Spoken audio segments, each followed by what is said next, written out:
day. So what did you do after school at Rhode Island then? You got into covering. Did you go right into covering Boston teams, or did you have to go like away and get the small place and then come back? Neither. I mean, naturally at 22, I was young and lazy. So I just got a job in communications for a hospital actually in the Boston area. Okay. And I was just doing like newsletters, website stuff, living in a nice crappy basement apartment, just getting by. And eventually, probably after like a few years, I was just like, all right, I mean, getting into the sports industry, that's not going to come to you. You got to get into that. So that turned into, being fortunate enough to talk to some media connections that I did have in the area, start up your own Celtics blog, then wrote for a bigger Celtics blog called Celtics Life. And then after haggling different people as much as I could on the phone, the Celtics had just traded Paul Pierce and Kevin Garnett. They sucked. And I got a gig writing the NBA draft column for weei.com. And that was the first real gig in sports where it felt like it was real. And then, that team was pretty bad. The new Brad Stevens era. You got Rondo not really trying. Marcus Smart's like your guy. So it was pretty bad. So eventually just getting asks to, hey, can you cover this game? Can you cover that game? Yes, of course. Yes, of course. Yes, of course. Right. And I was doing the Celtics with WEI for a little over 3 seasons part-time.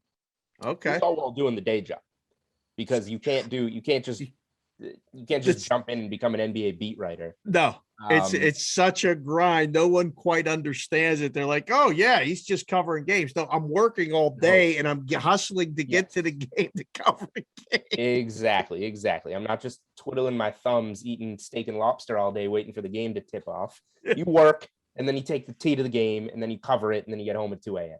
Right. I did not need much sleep back in those days. Right. But eventually, covering sports is fun, but it's a lot of going all over the place. It's a lot of weird hours. Being a beat writer is a ton of respect for anybody. Did you ever go on the road with the team? Only once or twice. I was mostly like part-time covering doing all the home games. Okay. And the rest of that was just basically nobody wanted to have it in the budget at that time to pay you to travel. Right. So you say, all right, we'll do it part-time. We'll do half the season. Your half of the season is the home games. Yeah. Right. So that makes sense. But after a while, Draftkings started getting a little bigger in Boston, making some noise. I've always really enjoyed, at the time, this was more the fantasy side of things. Right. I was 24, 25 years old. So like when I was betting games, we're talking like $25, $20 bets. Yeah, and I'm like, no money. Yeah, I'm pissed when I lose. And of course, I know nothing about the betting industry at the time. So I'm Right. on every square play that you could possibly imagine. Yes. Don't even know some injuries or whatever. But yeah, eventually got in touch with DraftKings, linked up with them, started doing all the fantasy stuff. And then the sports betting boom came. And that's something that interested me a lot. So I said, I'll take the lead on some of this sportsbook stuff. And here we are.